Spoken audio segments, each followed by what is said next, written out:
Assalamualaikum warahmatullahi wabarakatuh. Perkenalkan, nama saya Lulus Salsabila Mulia, NPM 2021020247. Di sini saya akan menjelaskan pengertian tayamum dalam mata kuliah Fikih Ibadah dengan dosen pengampu Bapak Muhammad Irfan, SHI, MSc. Pengertian tayamum.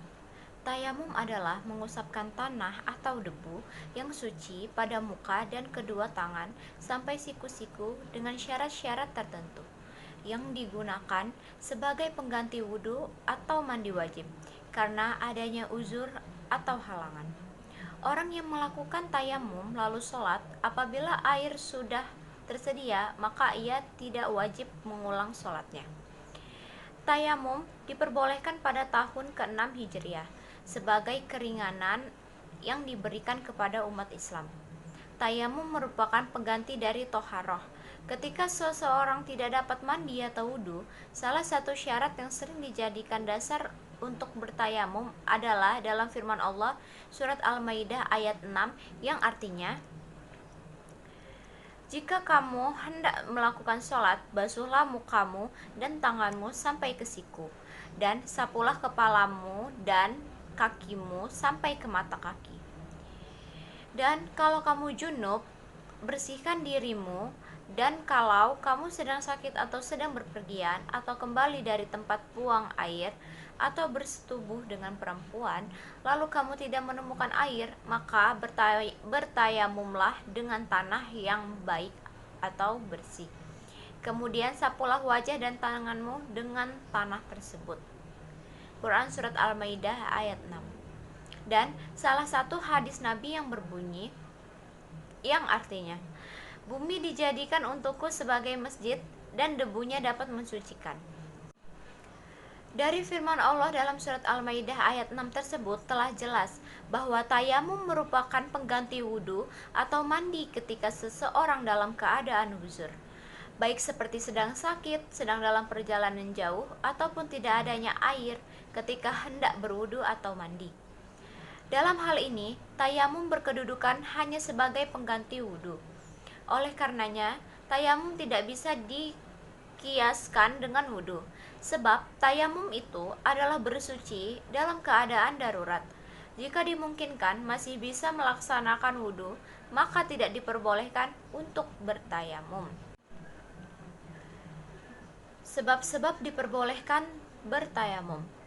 Ada beberapa sebab yang mengakibatkan seseorang diperbolehkan untuk bertayamum, di antaranya tidak adanya air. Hal ini bisa disebabkan karena sudah diusahakan untuk mencari air, tetapi tidak mendapatkan air, sedangkan waktu sholat sudah masuk atau sedang dalam perjalanan. Ada beberapa kriteria musafir yang diperbolehkan bertayamum, yaitu sebagai berikut. Ia yakin bahwa di sekitar tempatnya itu benar-benar tidak ada air, maka ia boleh langsung bertayamum tanpa harus mencari air terlebih dahulu. Yang kedua, ia tidak yakin, ia menduga di sana mungkin ada air, tetapi mungkin juga tidak.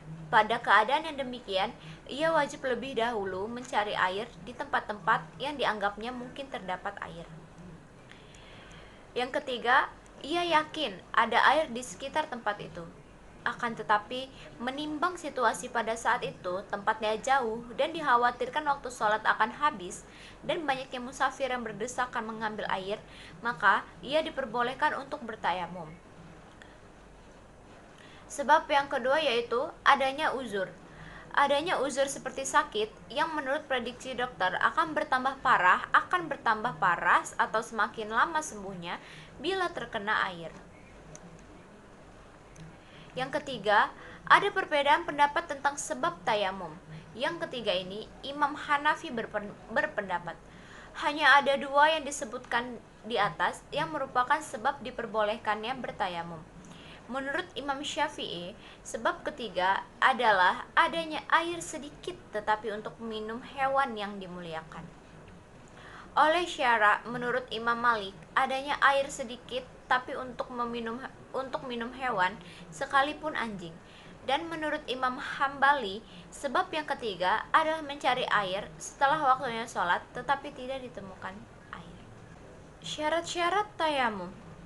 Tayamum dibenarkan apabila terpenuhi syarat-syarat sebagai berikut. Yang pertama, dengan tanah yang suci dan berdebu. Menurut pendapat Imam Syafi'i, tidak sah tayamum selain dengan tanah. Menurut pendapat imam yang lain, boleh atau sah bertayamum dengan tanah, pasir, atau batu. Dalil pendapat yang kedua ini adalah berdasarkan sabda Rasulullah Shallallahu Alaihi Wasallam yang artinya, telah dijadikan bagiku bumi yang baik, menyucikan dan tempat sujud, perkataan bumi, termasuk juga tanah, pasir, dan batu. Yang dimaksud dengan tanah atau debu yang suci di sini adalah tanah murni atau halis yang tidak bercampur dengan barang selain seperti tepung dan sebangsanya. Dan bukan pula tanah mustomal yang sudah terpakai untuk toharoh. 2. Sudah masuk waktu sholat. Tayamum disyariatkan untuk orang-orang yang terpaksa. Sebelum masuk waktu sholat, ia belum terpaksa, sebab sholat belum wajib atasnya ketika itu. Yang ketiga, menghilangkan najis. Menurut sebagian ulama, sebelum melakukan tayamum, hendaknya ia membersihkan diri terlebih dahulu. Tetapi, menurut pendapat yang lain, ada juga yang mengatakan tidak usah. Berikutnya ada rukun-rukun tayamum. Yang pertama, ada niat. Yang kedua, mengusap wajah dengan debu. Yang ketiga, mengusap kedua tangan. Menurut Imam Hanafi dan Imam Hambali, hanya ada 3 rukun tayamum yang disebutkan di atas. Menurut Imam Maliki, rukun tayamum yang keempat adalah mu'alah atau terus-menerus tanpa ada pemisah lama antara mengusap anggota satu dengan lain, dan antara tayamum dengan sholat merupakan rukun tayamum. Sedangkan menurut Imam Syafi'i, rukun tayamum yang keempat adalah tartib, mendahulukan anggota yang seharusnya diawali dan diakhiri anggota seharusnya yang terakhir. Sunah-sunah tayamum. Yang pertama, membaca basmalah. Yang kedua, mengempikan debu dari telapak tangan supaya debu yang berada di telapak tangan menjadi tipis. Mendahulukan menyapu tangan kanan dari kiri dan memulakan bagian atas dari bagian bawah ketika menyapu muka. Yang keempat, merenggangkan jari-jari ketika menepuknya pertama kali ke tanah. Yang kelima, menyela-nyela jari setelah menyapu kedua tangan. Yang keenam, melakukan dengan tertib. Dan yang ketujuh, membaca dua kalimat syahadat sesudah tayamum, sebagaimana sesudah selesai berwudu. Batalnya tayamum. 1. Semua hal yang membatalkan wudu juga membatalkan tayamum. Yang kedua, adanya air. Apabila seseorang bertayamum karena tidak ada air dan bukan karena sakit atau luka, lalu ia mendapatkan air sebelum ia melaksanakan sholat, maka tayamum itu batal. Oleh karena itu, ada beberapa ketentuan bagi orang yang bertayamum tetapi kemudian menemukan air, adalah sebagai berikut. Jika menemukan air setelah sholat selesai, maka tidak wajib baginya untuk mengulangi sholatnya, meskipun waktu sholat itu masih ada, sebagaimana diterangkan dalam hadis berikut yang artinya, 2 orang laki-laki melakukan suatu perjalanan, dan datanglah waktu sholat, sedangkan mereka tidak mendapatkan air, maka keduanya bertayamum dengan tanah yang suci, lalu melaksanakan sholat. Kemudian di antara mereka menemukan air, maka seorang dari mereka berwudu dan mengulang sholatnya, sedangkan yang satunya tidak mengulangi sholatnya. Kemudian mereka menghadap Nabi Shallallahu Alaihi Wasallam dan menceritakan peristiwa itu.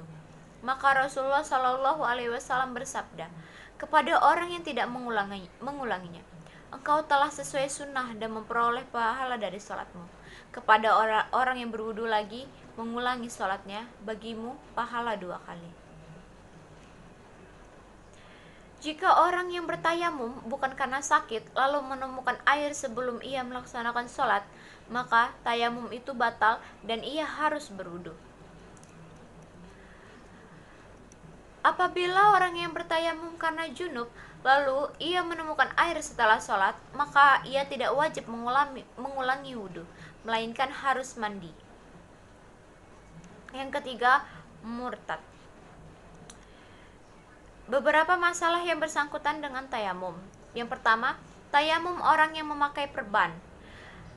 Orang yang mempunyai jabirah, yakni perban pada anggota tubuhnya, cukup mengusap perbannya itu dan bertayamum kemudian salat, dan tidak wajib mengulangi. Juga waktu meletakkan perban itu dia dalam keadaan yang suci. Orang yang mengalami patah tulang atau sekadar bergeser tulangnya kadang-kadang memerlukan perban dan kadang-kadang tidak memerlukan. Jika memang pemakaian perban itu diperlukan karena khawatir mempengaruhi kesehatan badannya atau anggota badannya, maka orang tersebut boleh memakai perban. Kemudian, lihat situasi dan kondisi. Jika pada waktu bersuci dia boleh melepaskan perban tanpa menimbulkan bahaya, maka wajib melepaskan perban itu. Jika tidak, harus mengusap perban itu dengan tanah atau debu. Jika perban itu diletakkan pada anggota tayamum. A. Wajib membasuh anggota yang sehat menurut mazhab yang kuat. B. Wajib membasuh apa saja yang dapat dibasuh, termasuk kulit-kulit yang berada di pinggiran perban, dengan meletakkan kain yang telah dibasahi atau dengan memeras kain untuk membasuh tempat-tempat yang dibasuh. C. Wajib mengusap perban itu dengan air. Usapan itu untuk anggota yang sehat dan tertutup oleh perban, dan wajib mengusap seluruh perban itu menurut qaul dan sahih. D. Wajib tayamum selain mengusap perban, inilah menurut qaul dan masyhur. Kemudian seperti apa yang telah dilakukan di atas mengenai wajibnya membasuh anggota yang sehat dan mengusap perban serta wajib tayamum, itu dianggap cukup setelah memenuhi dua syarat. Yang pertama, anggota sehat yang tertutup oleh perban harus anggota yang tidak dapat ditinggalkan untuk mengikat perban. Yang kedua, meletakkan perban harus dalam keadaan suci. Jika tidak, wajib mencopot dan mengulangi pemakaian dalam keadaan suci jika boleh. Jika tidak boleh, perban itu dibiarkan dan wajib mengqadha sholat apabila sudah sembuh. Bertayamum dengan dinding. Tanah yang baik yang dapat dipergunakan untuk tayamum adalah debu yang suci. Jika di sekitar tempat tayamum itu tidak ditemukan debu, maka boleh bertayamum dengan menggunakan dinding. Dengan catatan, dinding itu berdebu dan dindingnya tidak kotor, sehingga tidak mencampuri kesucian debunya. Diriwayatkan dari Ibnu Abbas radhiyallahu anhu bahwa dia berkata, "Saya sedang bersama dengan Abdullah bin Yasar, bekas budak Maimunah istri Nabi Shallallahu alaihi wasallam. Tatkala kamu bertemu dengan Abu Jahim bin Al-Haris bin Ashsamah Al-Ansori, maka Jahim mengatakan, Nabi Shallallahu alaihi wasallam pernah datang dari arah sumur Jamal, kemudian ada seorang laki-laki yang menemuinya dan mengucapkan salam kepada beliau. Maka Nabi Allahu anhu alaihi wasallam tidak menjawab salamnya hingga beliau menyerah dinding dengan tangannya,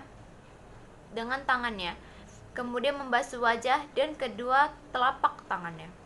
Baru setelah itu beliau menjawab salamnya. Hadis ini menunjukkan bahwa bertayamum dengan mengusap dinding diperbolehkan. Baiklah, dari penjelasan di atas ada beberapa kesimpulan yang dapat kita ambil. Yang pertama, tayamum menurut bahasa atau etimologi yaitu menyengaja, sedangkan menurut istilah terminologi yaitu menyampaikan debu yang suci ke wajah dan kedua tangan sampai sikut dengan syarat dan rukun tertentu. Yang kedua, tayamum merupakan pengganti dari toharoh. Ketika seseorang tidak dapat mandi atau wudhu karena sedang dalam keadaan uzur, baik seperti sedang sakit, sedang dalam perjalanan, ataupun tidak adanya air ketika hendak berwudhu atau mandi, atau adanya air sedikit tetapi air itu dipakai untuk minum hewan, sekalipun hewan itu adalah seekor anjing. Yang ketiga, tayamum diperbolehkan apabila terpenuhi syarat-syarat seperti harus menggunakan tanah yang suci dan berdebu, sudah masuk waktu sholat, dan menghilangkan najis. Yang keempat, rukun tayamum adalah niat, mengusap wajah dengan debu, mengusap kedua tangan, dan tertib. Yang kelima, hal yang membatalkan tayamum adalah semua hal yang membatalkan wudhu, adanya air bagi orang yang bertayamum karena tidak adanya air, dan murtad. Setelah sekian penjelasan tayamum dari saya, apabila terdapat kesalahan kata atau masih banyak kurangnya, saya minta maaf, dan kepada Allah saya mohon ampun. Billahi taufiq wal hidayah. Wassalamualaikum warahmatullahi wabarakatuh.